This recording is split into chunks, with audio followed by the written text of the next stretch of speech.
I'm doing it, A, because I can, but more importantly, because I should. And how an incredible story of survival in the battlefield has inspired this man's unique mission to help military veterans. It's coming up next on 10 News at 6. Next and new at 6 o'clock, an amazing story of survival in the battlefield has inspired a unique effort. He's one man on one motorcycle on one mission to help military veterans. 6 years after a group of Navy SEALs were attacked in Afghanistan, the story of one man's survival has inspired others to act. It all began as a grassroots campaign to help veterans. Well, new at 6, 10 News military reporter Bob Lawrence shows us how one man found a unique way to spread the message. 32 days, 34 states, and 15,000 miles is what Stephen Foster hopes to wind up with when his ride is over. I'm doing it, A, because I can, but more importantly, because I should. Though he has family members who served, Stephen Foster of Texas is not a veteran. But he started his motorcycle ride across the country for those who are because of this book called Lone Survivor. I read that book and was so inspired by it.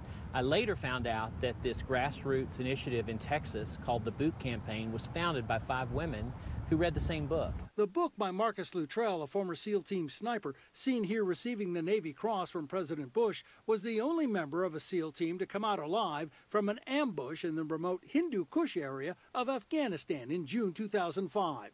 Another SEAL, Lieutenant Michael Murphy of San Diego, was posthumously awarded the Medal of Honor for deliberately exposing himself to enemy fire to radio for help. Sadly, 16 of those coming to help in a helicopter like this one were also killed by enemy fire. Years later, Stephen Foster decided to strap on a helmet and help the cause called the Boot Campaign. And it's worked. Everywhere I go, what are the boots all about? Where are you going? Where are you riding to? It's a ride that has taken him from his home in Dallas to Ground Zero in New York and to a firehouse in Butte, Montana, and along the way, raised money for the Boot Campaign. Foster always wanted to do a ride like this one, but he never did until he found a cause. Matching passion with purpose. And that's a message that I'm going to take from this ride and carry on. Bob Lawrence, 10 News. And a very good message. A movie based on the book Lone Survivor will be released in January. Foster, who has raised about $2,500 so far, will head to Phoenix tomorrow for a link to the Boot Campaign. You can always click on the red television button on 10news.com.